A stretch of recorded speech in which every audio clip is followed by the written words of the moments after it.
కేటీఆర్ గారికి శాసన మండలి సభ్యులు ప్రతిపక్ష నాయకులు బీఆర్ఎస్ కుటుంబ సభ్యులందరికీ పేరు పేరున నమస్కారం.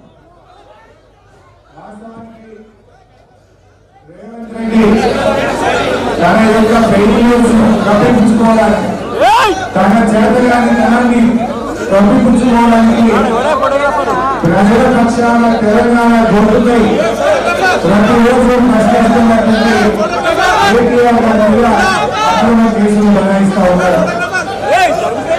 రేవంత్ రెడ్డి 18 నెలల పాలనలో కేటీఆర్ గారి మీద 14 కేసులు పెట్టింది. 18 నెలల పాలనలో నువ్వు ప్రజలకు ఇచ్చిన ఒక్క హామీని కూడా నిలబెట్టలేదు. నీ ఛాన్స్ హామీలు అమలు చేయడానికి నీ మీద చీటింగ్ కేసు పెట్టాల్సిన అవసరం ఉంది. నువ్వు మాట తప్పినందుకు నీ మీద కేసు పెట్టాల్సిన అవసరం ఉంది. దేవుళ్ళ మీద ఒట్టు పెట్టి మాట తప్పినావు, అసెంబ్లీలో చెప్పి మాట తప్పినావు. మాట తప్పులు తప్ప మాట నిలబెట్టుకున్నా పాపాలను ఎన్నడూ కూడా పోలేదు. కేటీఆర్ గారు ఈ రాష్ట్రం యొక్క గౌరవాన్ని పెంచే విధంగా మొత్తం ఇండియాలో అనేక రాష్ట్రాలు మాకు ఈ కార్ రేసింగ్ కావాలంటే మాకు కావాలని పోటీ పెడితే తన శక్తి యుక్తులను ఉపయోగించి హైదరాబాద్ కు ఈ కార్ రేసింగ్ తెచ్చి మన రాష్ట్రం యొక్క గౌరవాన్ని అంతర్జాతీయ స్థాయిలో రేవంత్ రెడ్డి నువ్వు ఎవరు నిర్వహించము అన్నా, ఎవరు ఏ రాష్ట్రం కూడా అడ్డాల పోటీలు నిర్వహించము అన్నారు. ఎవరు మాకొద్దన్నారు, ఎవరు మాకొద్దన్న అడ్డాల పోటీలు ఈ రాష్ట్రానికి తెచ్చి ప్రపంచం ముందు రాష్ట్ర పరువు తీసిన రేవంత్ రెడ్డి. ఇవాళ ఈ దేశ పరువు, ఈ రాష్ట్ర పరువు మంట కలిపిన రేవంత్ రెడ్డి. ఇలా అందరూ కావాలన్న ఈ కార్ రేసింగ్ ను పోటీలో మన రాష్ట్రానికి తెచ్చి మన గౌరవాన్ని తెచ్చింది కేటీఆర్ గారు అయితే, ఎవరు వద్దన్నటువంటి అందాల పోటీలు నిర్వహించి ఈ రాష్ట్రాన్ని అప్రతిష్ట పాల్చేసిన చరిత్ర రేవంత్ రెడ్డి ప్రభుత్వం. ఇలా మీరు చూస్తున్నారు. ఎందుకు ఇచ్చారు? ఆల్రెడీ కేటీఆర్ గారు అన్ని విషయాలు చెప్పారు. కేవలం డైవర్షన్ పాలిటిక్స్.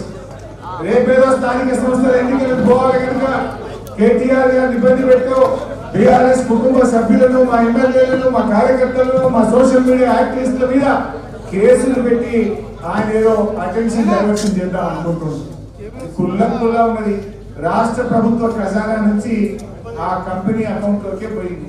₹1 ఇటుపోలే, ₹1 అటుపోలే, ₹1 ఇంకెక్కడికి పక్కదారి పట్టలేదు. అందులో కేసే లేదు. కేవలం ఏంటంటే ఏదో రకంగా ప్రజల్ని మభ్యపెట్టాలని చిల్లర రాజకీయాలకు పాల్పడుతున్నారు. ఎంత దుర్మార్గంగా తయారైపోయిందంటే తుమ్మితే కేసే, దగ్గితే కేసే, పిచ్చితే కూడా కేసే పెట్టాలి. ఇంత చిల్లర రాజకీయాలు చేస్తున్నావు. అరే నువ్వు చేసిన తప్పులను ఎత్తి చూపితే, నువ్వు నీ ప్రభుత్వం చేస్తున్న కమిషన్లను ఎత్తి చూపితే, నీ యొక్క అరాచకాలను ఎత్తి చూపితే, నీ లగచర్ల కేసులు ఎత్తి చూపు, లగచర్లలో గిరిజన రైతులకు బేడీలు వేస్తే దాన్ని ప్రశ్నిస్తే ఇవాళ కేటీఆర్ గారి మీద కేసులు పెట్టున్నావు. బిడ్డ నువ్వు ఎన్ని కేసులు పెట్టినా కేటీఆర్ గారు ఒక వ్యక్తి కాదు, ఆయన ఒక శక్తి అని లక్షలాది మంది బీఆర్ఎస్ కార్యకర్తలు, బీఆర్ఎస్ కుటుంబ సభ్యులు కేటీఆర్ ముట్టుకుంటే